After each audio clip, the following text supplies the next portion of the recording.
पतली गली पकड़ के निकलो तुरंत। पैसा के चला बहुत ज्यादा जरूरत है नहीं, न बीवी है, न बाल है, न बच्चा है। तो लगता है बहुत कितना पैसे खाएंगे, जब मन करेगा तब आएंगे, ठीक ना। और अपनी इच्छा से पढ़ाएंगे। तो और हम नौकर ने हैं, दिमाग में डाल लो। जब उदुक पुदुक करोगे, हम देख लिए वहां सीसीटीवी लगल है, मारेंगे 10 गिनेंगे 1। छोटा चोर सब हल्ला करता है रे। मतलब इतना बड़ा बैच दिख रहा है, भर दिन हमें ग्रेम पढ़ाते हैं। फालतू का बात तो एकदम नहीं करना है। पढ़ना है पढ़ना तो भाग, छोटा चोर सब। चोहड़वा सब। कौन हल्ला कर रहा था रे? के था? कौन था? खड़ा करो। के हल्ला कर रहा था?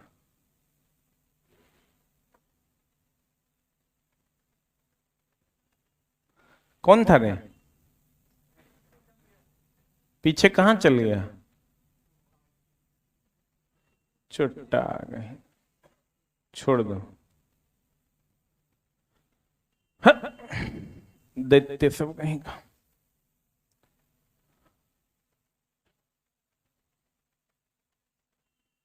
तेल लगा के बच्चा को नहीं पढ़ाते हैं। जरा पढ़ना होगा ना। अब वह दिन बच गया है कि हम बच्चा के हिसाब से क्लास आए, नहीं आएंगे, याद रखना, ठीक ना। तो अब तेल लगाने वाला मास्टर नहीं है हम। मन है तो पढ़ने, तो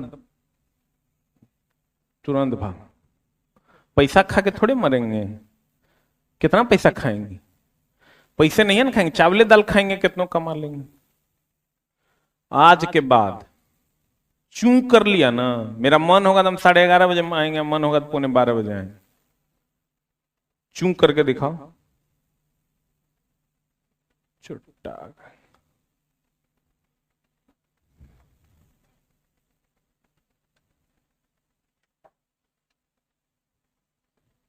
कहां तक हुआ था?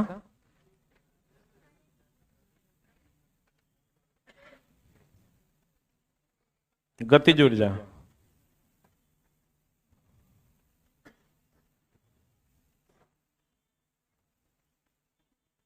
पेन कहाँ? अभी आ रहे थे हम क्लास लेने के लिए। वो लड़की थी, वो लव मैरिज शादी कर ली है। वो लड़का लेके आया पटना। 2 दिन से लड़का भागल है। वो यहाँ पढ़ती थी, वो अपने कोचिंग में पढ़ती थी।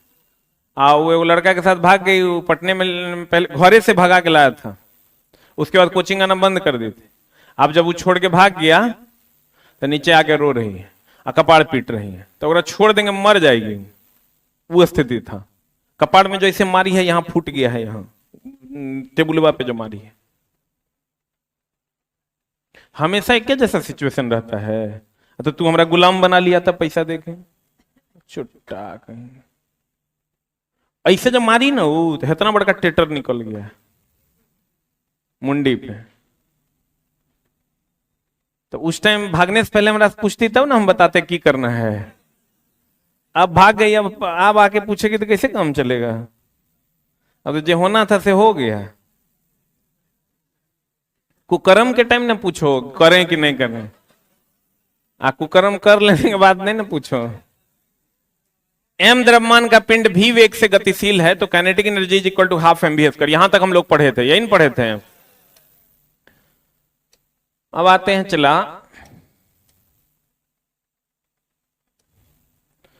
द्रव्यमान ऊर्जा। कौन ऊर्जा? देखो पिछले क्लास में हम लोगों ने जो पढ़ा था उसको एक बार हम लोग रिवाइज कर लेते हैं, फिर हम लोग आगे बढ़ेंगे। हमने पढ़ा था कि अगर ये S है, F है, दोनों के बीच का कोण क्या है? थीटा। तो W बराबर हो जाएगा FS cos थीटा। यही ना होगा? W बराबर FS cos थीटा, यहां पर हमने कहा था W का जो SI मात्रक है वो न्यूटन मीटर है। न्यूटन मीटर को हम लोग जूल कहते हैं। न्यूटन मीटर को हम लोग क्या कहते हैं? जूल कहते हैं। और इसका CGS मात्रक अर्ग है। 1 जूल बराबर 10⁻7 अर्ग होता है। किसी दीवार में धक्का लगाएंगे तो किया गया कार्य 0 होगा, क्योंकि विस्थापन का मान 0 होता है। दीवार में धक्का लगाएंगे तो किया गया कार्य क्या होगा? 0, क्योंकि विस्थापन 0 तो कार्य 0। अगर एक कूली बोझा लेकर चल रहा है, थीटा 90 हो जाएगा तो कार्य 0 हो जाएगा। अगर एक आदमी किताब लेकर पढ़ रहा है तो विस्थापन 0 तो कार्य 0। एक आदमी बोझा लेकर खड़ा है तो विस्थापन 0 तो कार्य 0। बोलो रे, कोई आदमी अगर खड़ा है तो उसका विस्थापन कितना कितना? हम यहां खड़े हैं, मेरा विस्थापन कितना? क्लियर है? अब देखो, उसके बाद हमने पढ़ा कार्य। कार्य क्या है? ऊर्जा। कार्य करने की क्षमता को ऊर्जा कहते हैं। ऊर्जा दो प्रकार का, गतिज ऊर्जा और स्थितिज ऊर्जा। गति के कारण जो कार्य करने की क्षमता होगी गतिज ऊर्जा, स्थिति के कारण जो कार्य करने की क्षमता होगी स्थितिज ऊर्जा। इसके बाद है द्रव्यमान ऊर्जा। द्रव्यमान ऊर्जा क्या है? चला, इसकी खोज आइंस्टाइन ने किया था। किसने किया था? अभी क्या किया था, इन्होंने कहा था कि E बराबर mc²। E बराबर mc²। यहां पर C प्रकाश का वेग है। C प्रकाश का वेग है जो होता है 3 × 10⁸ मीटर पर सेकंड। M द्रव्यमान है। M क्या है? चला, तब गौर फरमाइएगा। E बराबर क्या होता है? mc²। C क्या है? आज जिसका वैल्यू होता है 3 × 10⁸ मीटर पर सेकंड। इसी से चला उन्होंने परमाणु बम का खोज किया था। किसका खोज किया था? क्या खोज किया था? उन्होंने कहा था कि अगर 1 किलोग्राम यूरेनियम ले लेते हैं, C हो गया 3 × 10⁻,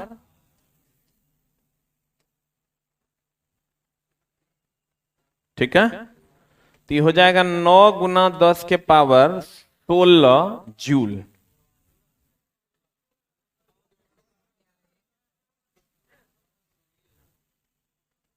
नौ गुना 10⁻16 जूल। ठीक है, अभी कितना हुआ पता है?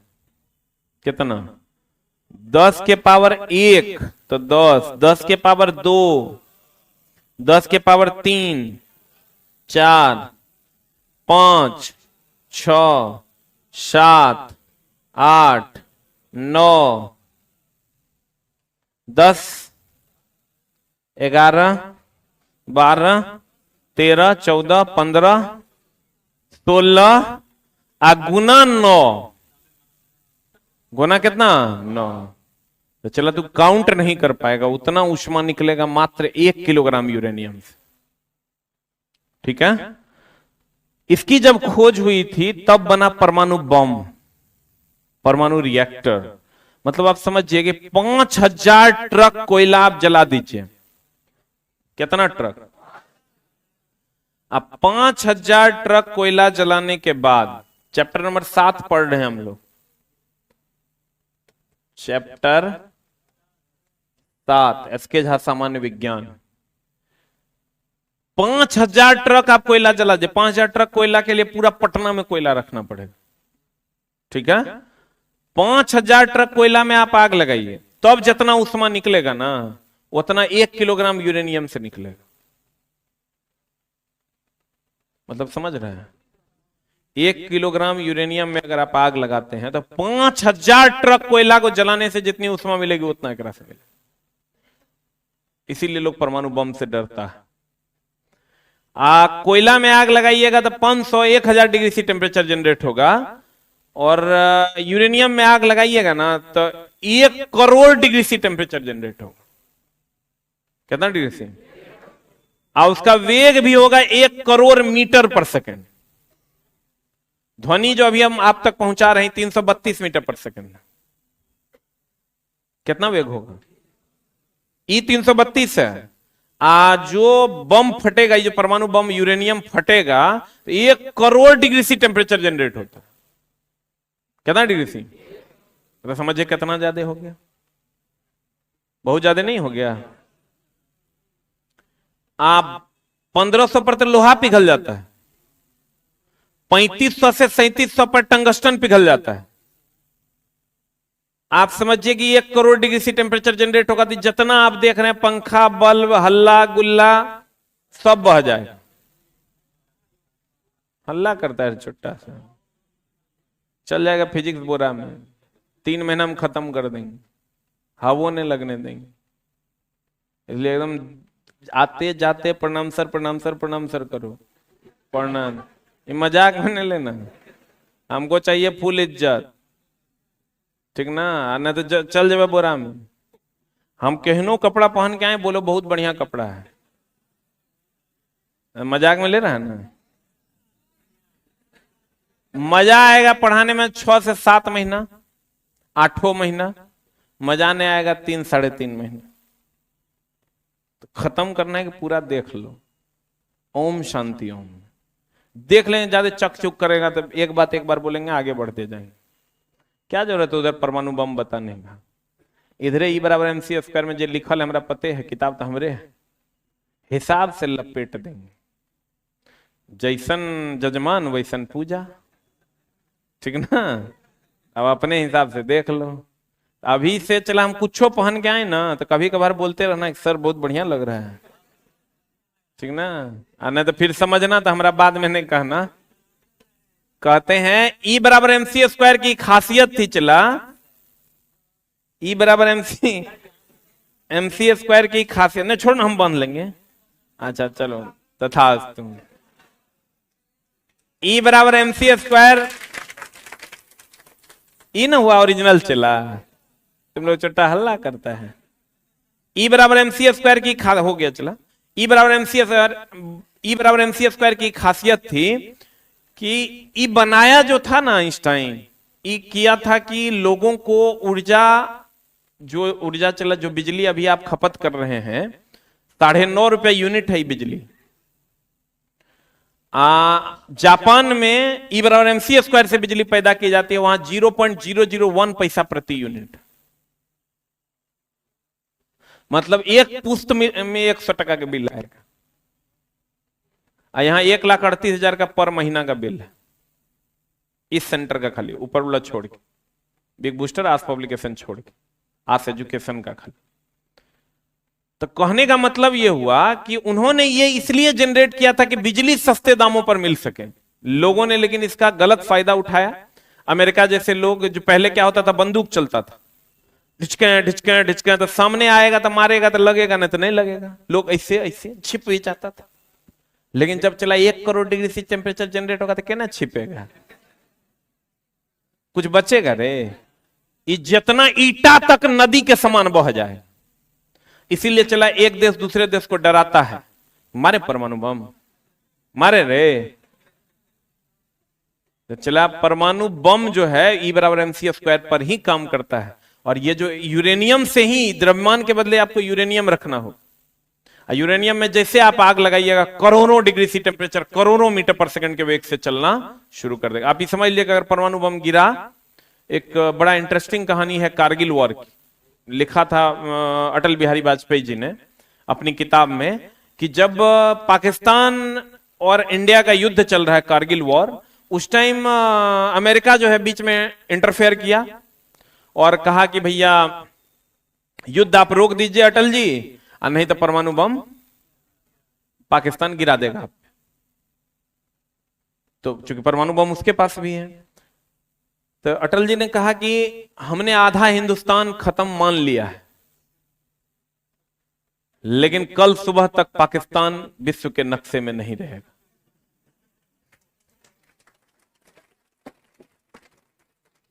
यह अटल जी की वाणी थी।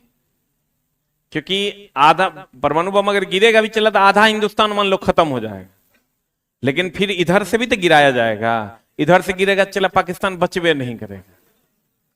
तब कारगिल वॉर में उन लोगों ने अपनी हार स्वीकार की थी। ऐसा आइंस्टाइन का कमाल है, चला यही पगलवा के कारण इतना जो वॉर अभी चल रहा है, इसका आधार बेसी देखने रहा है, महापागल आदमी था। ये अपने किताब में भी लिखे हैं कि मेरे लाइफ की सबसे गलत चीज जो हमने की है वो है E बराबर MC स्क्वायर। ठीक है, का खोज जो है इनके लाइफ की, क्योंकि जब खोजा इन्होंने उसी टाइम हिरोशिमा और नागासाकी पे गिरा जापान में परमाणु बम। एक का नाम था लिटिल बॉय, एक का नाम था फैट मैन। बोलन रे, आप पहला परमाणु परीक्षण हम लोग सोचो अमेरिका कब किया था? 1945 में 6 अगस्त और 9 अगस्त को। हम लोग 1974 में किए परमाणु परीक्षण। पोखरण में जो हुआ था 1974 में किए। तो जिसका नाम था मुस्कुराते बुद्धा, स्माइलिंग बुद्धा। तो सोचो पहला जब 6 अगस्त को गिरा था तो उसका नाम था लिटिल बॉय, छोटा बच्चा, इतने बड़का था ये था। और जब अगर प्रकोप देखा तो 9 अगस्त वाला के नाम रख दिया फैट मैन। मतलब इन्होंने कहा पहली बार कि आग लगा के तो ऊर्जा जनरेट की ही जा सकती है, द्रव्यमान से भी ऊर्जा जनरेट की जा सकती है। 1 किलोग्राम यूरेनियम ले लीजिए, उससे भी आप ऊर्जा जनरेट कर सकते हैं, अर्थात द्रव्यमान से भी ऊर्जा जनरेट की जा सकती है। बोलन रे, E बराबर mc स्क्वायर। इसी को हम द्रव्यमान ऊर्जा समीकरण कहते हैं। इसी पर चला परमाणु बम, नाभिकीय रिएक्टर, सब इसी पर काम करता है। परमाणु बम हो या नाभिकीय रिएक्टर हो, सब इसी पर काम करता है। गौर फरमाइएगा। अर्थात हम ये कह सकते हैं प्रत्येक द्रव्यमान से ऊर्जा उत्पन्न की जा सकती है। प्रत्येक द्रव्य में उसके द्रव्यमान के कारण उसमें एक ऊर्जा संचित होती है, जिसे हम कौन ऊर्जा कहते हैं? द्रव्यमान। द्रव्यमान ऊर्जा कहते हैं। E बराबर, E क्या है, M क्या है, C क्या है?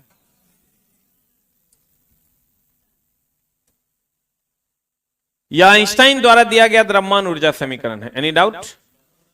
E बराबर mc स्क्वायर हो गया। चला तो M और E द्रव्यमान ऊर्जा समीकरण हो गया।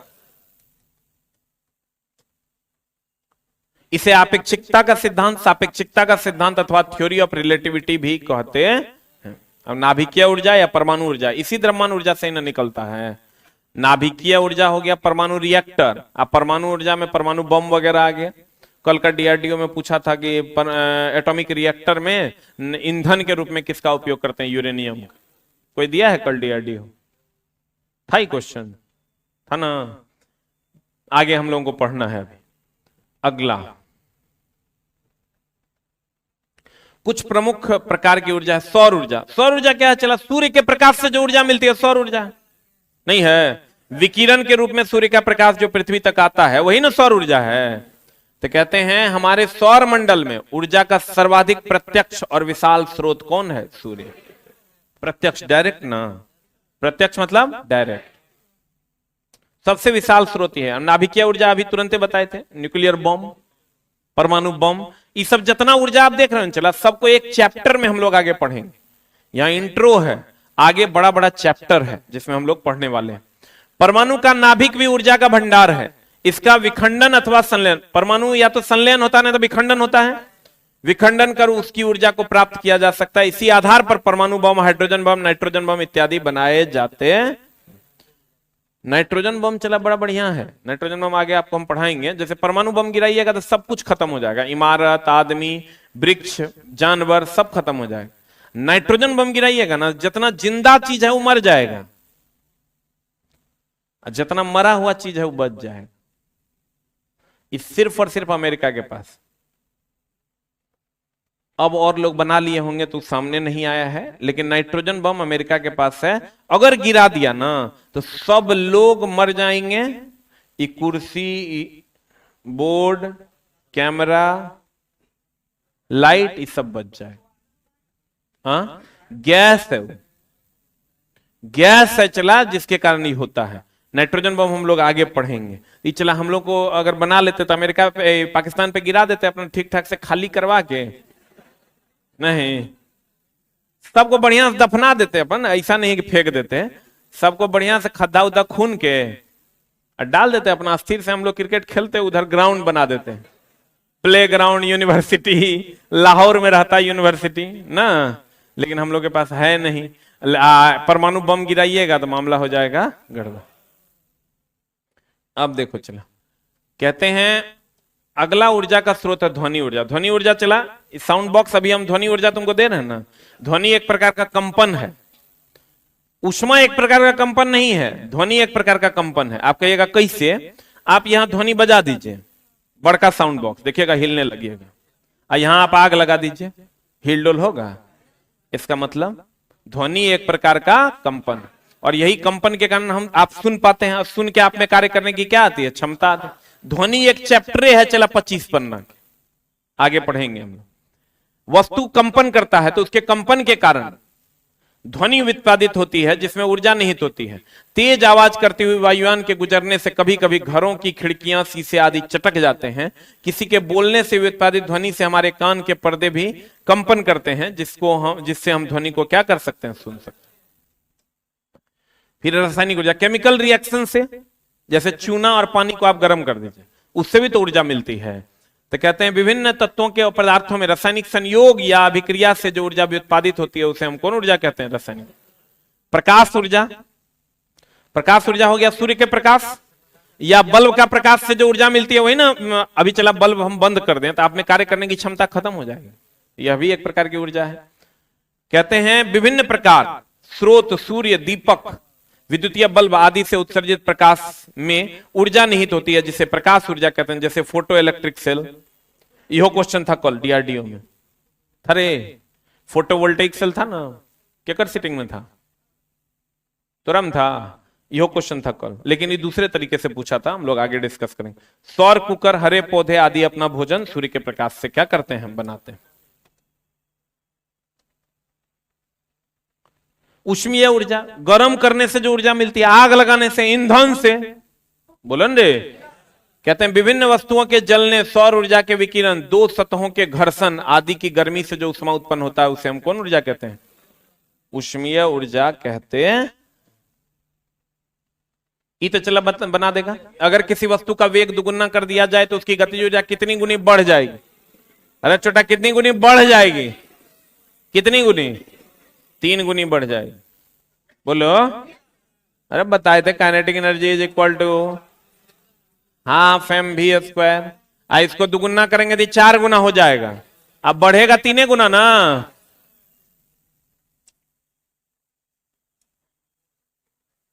आते हैं चला संवेग, किसमें आते हैं? जो लोग नए बच्चे हैं यहां से समझने की कोशिश कीजिएगा, ठीक है? जिनका पहला क्लास है, दूसरा क्लास होगा तो पिछला क्लास आप किए होंगे। संवेग क्या है? इचला आपको लग रहा होगा ये बहुत आसान कि संवेग क्या है, लेकिन ये समझो ऐसा खतरनाक चीज है ये, इसके कारण हमको चला सरकारी नौकरी नहीं हुआ। अगर हमको संवेग का डेफिनेशन उस टाइम आते रहता तो आज हम यहां नहीं होते, तुम लोग का बात नहीं सुन रहे होते, कहीं और होते। और कहीं और नहीं मतलब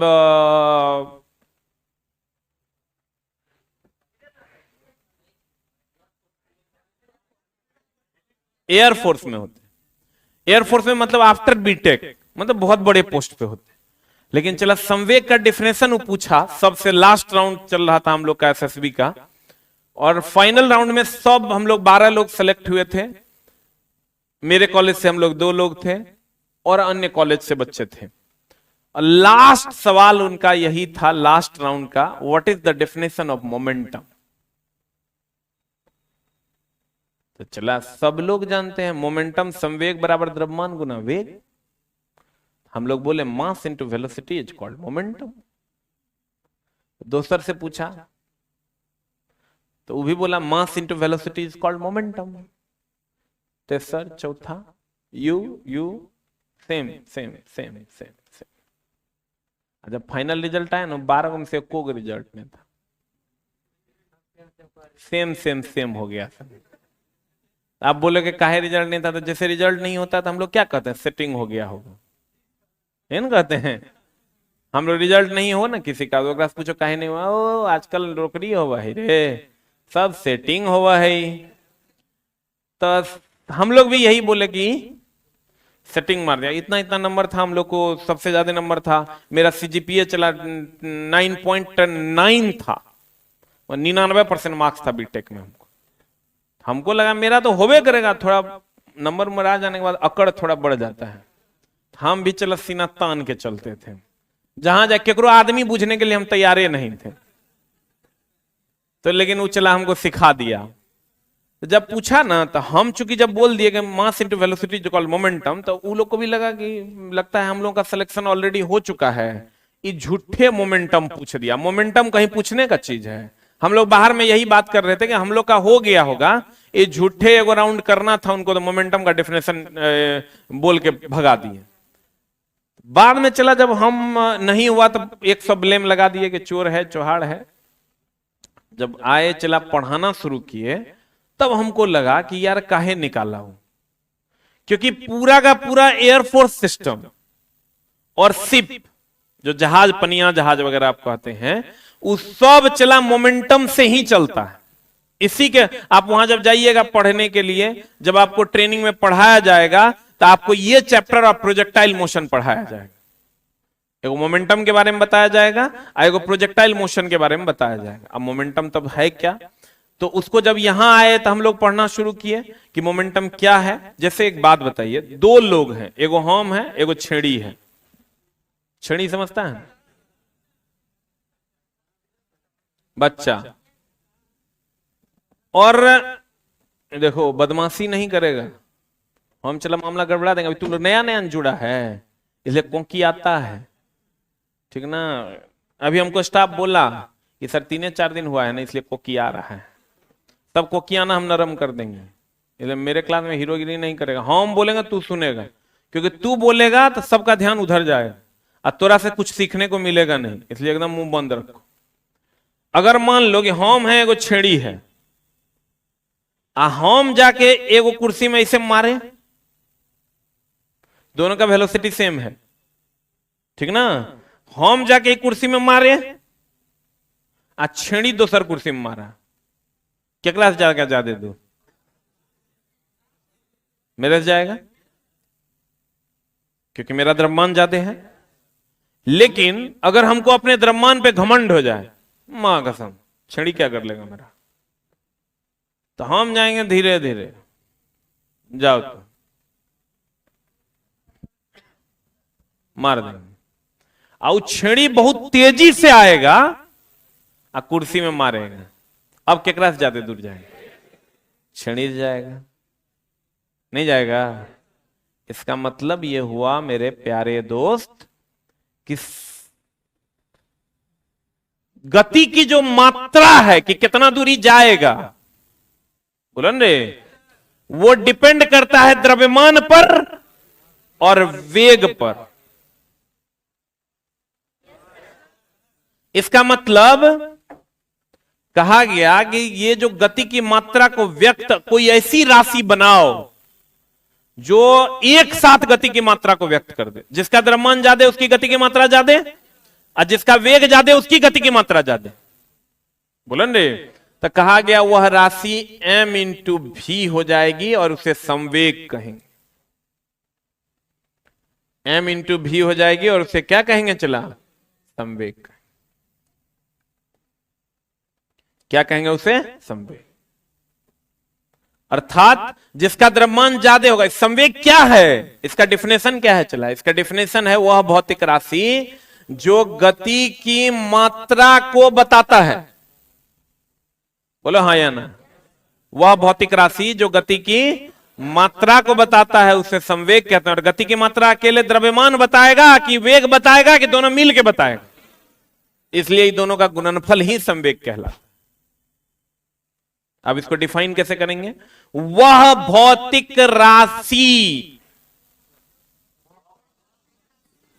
जो गति की मात्रा को बताता है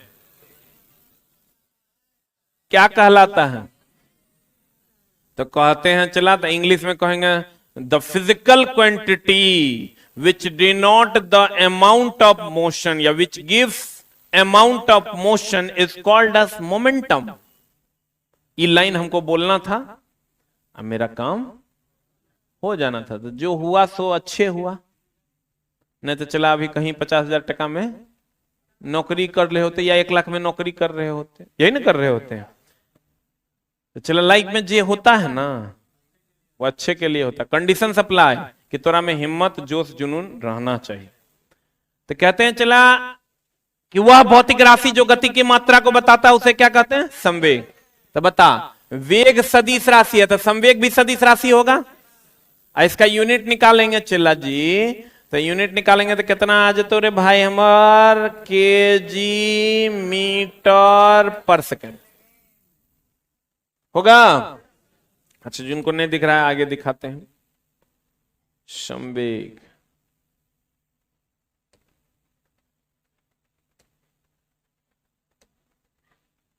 संवेग वह भौतिक राशि है जो गति की मात्रा को बताता है। बोलो रे, अगर संवेग ज्यादा मतलब गति की मात्रा ज्यादा, संवेग कम मतलब गति की मात्रा कम। और संवेग किस किस चीज पर निर्भर करेगा? द्रव्यमान और वेग। तो अब चला, अगर हम एक यूनिट निकालती है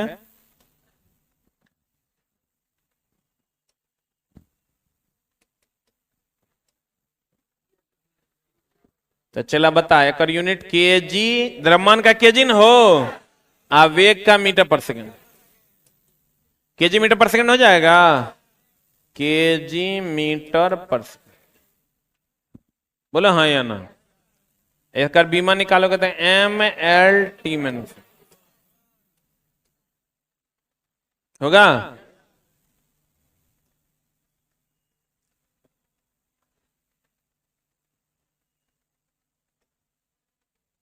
संवेग का बराबर, संवेग को पी से डिनोट करते हैं। किससे डिनोट करते हैं? द्रव्यमान गुना वेग। तो केजी या मीटर पर सेकंड, केजी मीटर पर सेकंड एम एल टी -1 हो जाएगा। और संवेग सदिश है क्या अदिश? क्योंकि वेग सदिश है, वेग सदिश होगा, संवेग क्या होगा? सदिश। और संवेग और गतिज ऊर्जा में संबंध, ठीक है ना? गतिज ऊर्जा बोले तो हाफ एम वी स्क्वायर ना, गतिज ऊर्जा बोले तो, गतिज ऊर्जा क्लियर है ना? मेरे लौट के आजा,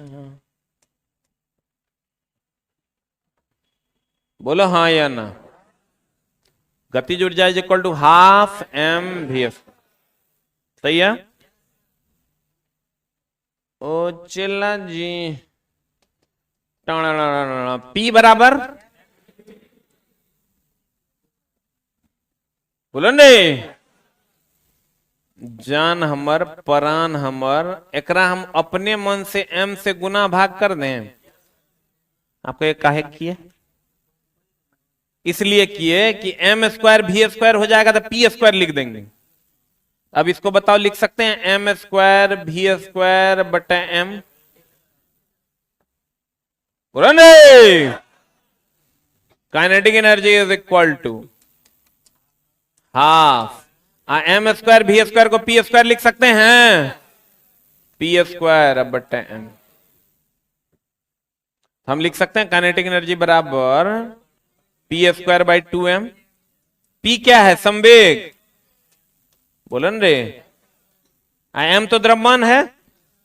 तो जान हमार काइनेटिक एनर्जी बराबर, तुम दो फॉर्मूला याद रखो ना, एगो हाफ एम वी स्क्वायर, एगो P square by 2m। Kinetic energy का दो फॉर्मूला, एक हाफ एम वी स्क्वायर, एगो पी स्क्वायर बाई 2m। ये सब नहीं याद रखना है,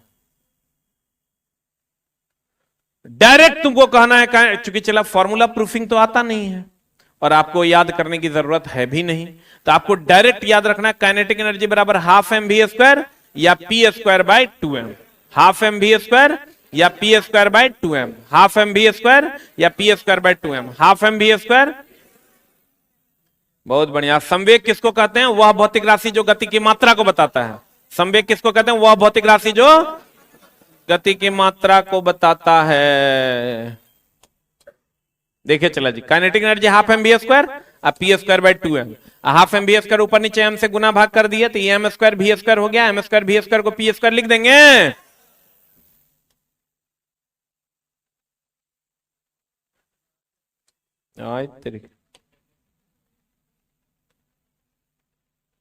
हाँ, गौर फरमाइएगा। प्रॉफिट एंड लॉस पढ़े हैं? पढ़े हैं? प्रतिशत हानि कैसे निकालते हैं?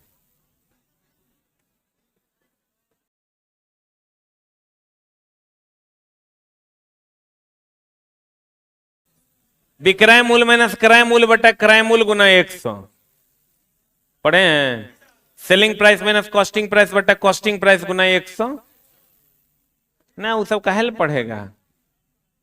कितना आदमी पढ़ा है ये बात? और लोग नहीं पढ़ा है? करे दैत्यराज सुग्रीव ये नहीं पढ़े हैं? ये तो सब पढ़ा होगा। विक्रय मूल्य माइनस क्रय मूल्य बटा क्रय मूल्य, गिराओ ना, हो गया। विक्रय मूल्य माइनस क्रय मूल्य बटा क्रय मूल्य गुना 100 नहीं पढ़ा है रे? न कुछ मत पढ़ो, तब हम पढ़ाएं, ठीक ना। जोड़ घटाव आता है? आता है रे? कहता हूं। चला, प्रतिशत लाभ या प्रतिशत हानि का फॉर्मूला होता है, नहीं जानते हैं तो जानिए। विक्रय मूल्य, इंग्लिश वाले सेलिंग प्राइस, क्रय मूल्य आप बटा क्रय मूल्य गुना 100। अरे बा, तय की होता है रे? विक्रय मूल्य माइनस क्रय मूल्य बटा क्रय मूल्य गुना, यानी दर्द, यानी हो गया ये अंतिम प्राइस की प्रारंभिक प्राइस। विक्रय मूल्य मतलब अंतिम पैसा ना, अंतिम पैसा माइनस प्रारंभिक पैसा बटा प्रारंभिक पैसा गुना 100। बोलो हाँ या ना? विक्रय मूल्य माइनस क्रय मूल्य बटा क्रय मूल्य गुना 100। सेलिंग प्राइस यानी अंतिम की प्रारंभिक, अंतिम माइनस प्रारंभिक बटा प्रारंभिक गुना 100। बोलो हाँ या ना? तो चला एक बात बताओ, अंतिम अगर मान लो कोई 100 टका था, तुम्हारे पास कितना टका था? 100 टका था, अब 110 टका हो गया। या कोई सामान तुम 100 में खरीद के लाया, 110 टका में ओकरा बेच दिया, तो तुम्हारा विक्रय मूल्य कितना? अक्रय मूल्य, अक्रय मूल्य आगुना, तो कितना प्रतिशत का प्रॉफिट हो गया? ये हो जाता, चला 10 बटा 100 गुना 100, ई 0 0 कट गलो।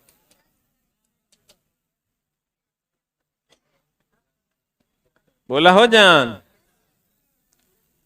तुम कहोगे ऐसे तो निकाल लेते 110 टका में बेचे 10% बच्चा, तो 100 है तब ना, 56 टका रहेगा तब गड़बड़ा जाएगा। मतलब कहने का ये हुआ कि विक्रय मूल्य माइनस क्रय मूल्य बटा 100 में कोई सामान खरीदे 110 में बेचे, तो यानी विक्रय मूल्य माइनस क्रय मूल्य बटा क्रय मूल्य गुना 100। बोलन रे, यही हो गया तुम्हारा प्रतिशत लाभ या प्रतिशत हानि। माइनस में आ गया था हानि या प्लस में आ गया था लाभ, यही ना होगा। चलो बहुत बढ़िया। पीछे से मजा ले रहा है, बाहर से रुक मुंह में लाठी ठूसते हैं चट्टा। अगर किसी वस्तु का संवेग 10% वृद्धि कर दी जाए, बोलो हाँ या ना? तो चला इनिशियल 100 मान लें। हमको तो उतना मैथ डायरेक्ट नहीं आता है, जितना हमरा आता है उस हिसाब से हम कर देंगे, बाकी तुम लोग जैसा दिल करे। एक चीज और ध्यान देना कि अगर चला काइनेटिक एनर्जी बराबर तोरा फॉर्मूला 2 गो है,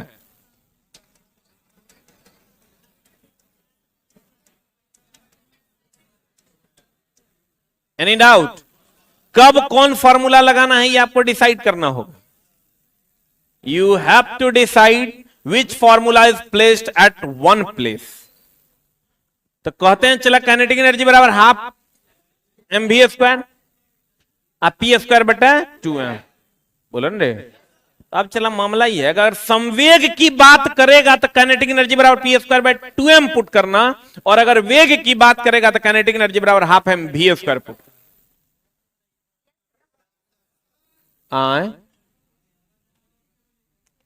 अगर द्रव्यमान तो दोनों में कॉमन है, अगर वेग में वृद्धि और कमी की बात करेगा तो काइनेटिक एनर्जी बराबर हाफ mv स्क्वायर पुट करना, और अगर संवेग की बात करेगा ना तो P square by 2m put करना। एकदम सिंपल है, कहीं कोई झोल नहीं। पढ़ाई चला बहुत टफ चीज नहीं है, कंडीशन यह है कि आप रेगुलर हैं कि नहीं और समझने की कोशिश कर रहे हैं कि नहीं। ऐसा भी नहीं है कि एक बार आप लेक्चर सुन लीजिएगा तो याद हो जाएगा, हम बार बार पढ़ाएंगे तब समझ में आए। एक बार नहीं 5 बार पढ़ाएंगे चला। हम लोग जब जाते थे कॉलेज में तो कभी क्लास करके निकलते थे, लगता था साहब की पढ़ाया पागल आदमी, कुछ बुझे में नहीं करता था। लेकिन चला जब उसी को बार बार बार बार आप पढ़ते हैं तो वही छात्र बनता है और वही फिर सक्सेसफुल आदमी बनता है। अब भागिएगा तो जिंदगी इतना भगाएगा कि कहने सुनने से बाहर, क्योंकि चला दुनिया थोड़ा लेबर जैसा यूज करने के लिए तैयार है, क्योंकि आप अनस्किल्ड आदमी हैं और आपके पास ना इंडस्ट्री है ना कुछ है, तो एक गो उपाय बच गया है, सरकारी नौकरी। और संजोग ऐसा है कि तुम 2023 में हो,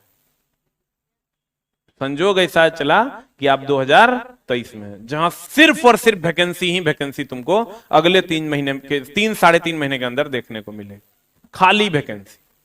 अब 6 जितना तू ले नहीं पाए। 46,000 पद का जो है बिहार में अनाउंसमेंट हो गया है। 46,000 मतलब छेड़ी बुच्ची जे बचल रहेगा सब नौकरी में चल जाए। तो कहते हैं चला अगर संवेग की बात करेंगे संवेग वाला फॉर्मूला लगाओ, अगर द्रव्यमान के वेग की बात करेगा तो वेग वाला लगाना है। तो यहां बताइए कौन लगाना है।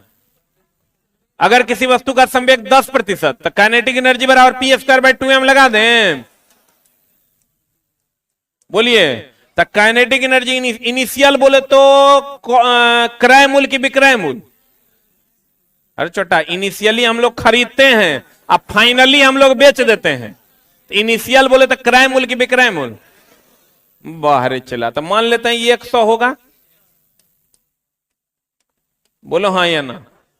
आप कहते हैं 10% की वृद्धि कर दी जाए तो उसके गतिज ऊर्जा में कितना प्रतिशत की वृद्धि होगा। तो काइनेटिक एनर्जी फाइनल कितना हो जाएगा, 110 का होल स्क्वायर बट्टा 2। बोलो हाँ या ना। अब कहता कितना प्रतिशत का बदलाव, तो प्रतिशत बदलाव या प्रतिशत लाभ या प्रतिशत हानि अगर निकालना है तो क्या करेंगे। Kinetic energy final, final minus विक्रय मतलब विक्रय मूल्य, माइनस काइनेटिक एनर्जी इनिशियल अब बटा काइनेटिक एनर्जी इनिशियल गुना कितना 100। सबका वैल्यू दिया हुआ, फाइनल का इतना है, ये फाइनल ना है, फाइनल इतना है, इनिशियल इतना है, जोड़ घटाव कर दो आंसर आ जाएगा। नहीं आएगा रे। इसका काइनेटिक एनर्जी फाइनल का वैल्यू रखेगा तो 110 का होल स्क्वायर अब बट्टा 2m अब माइनस 100 का होल स्क्वायर अब बट्टा 2m अब बट्टा 100 का होल स्क्वायर अब बट्टा 2m गुना 100 काट खोट दो, रिजल्ट 1/2m काट के खत्म, सॉल्व हो जाएगा, आंसर आ जाएगा।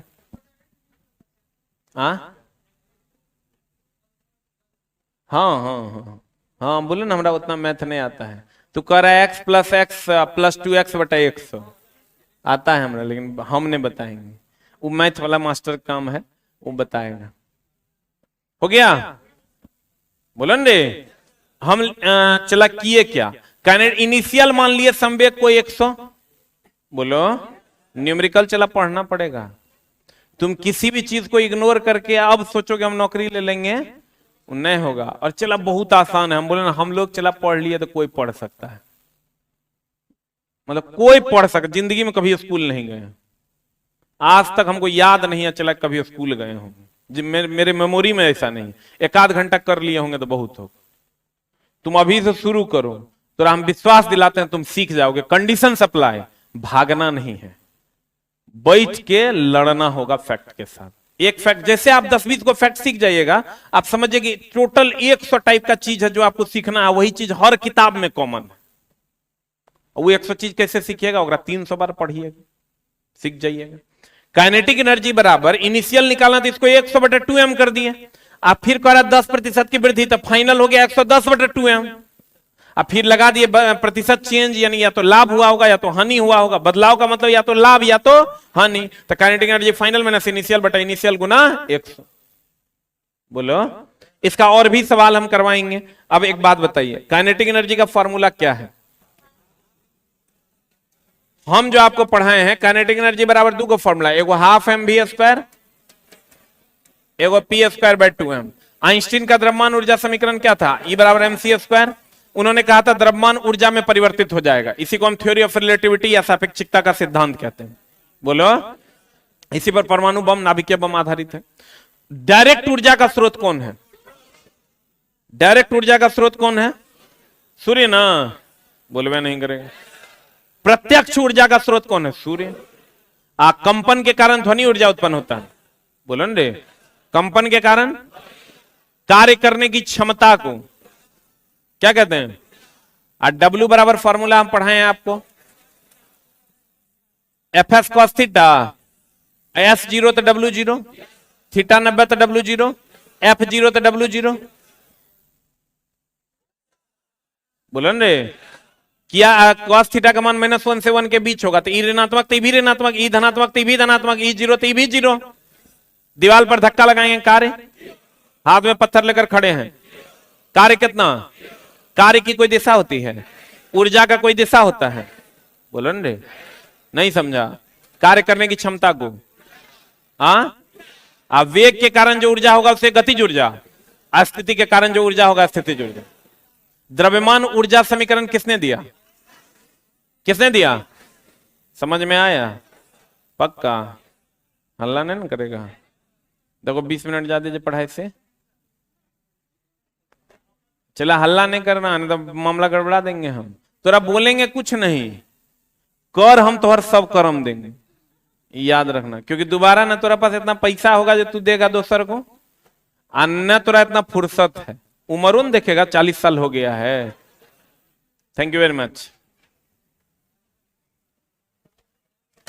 जो लोग बाहर वाले हैं और अगर 1 आध 2 दिन के लिए घर जाना है तो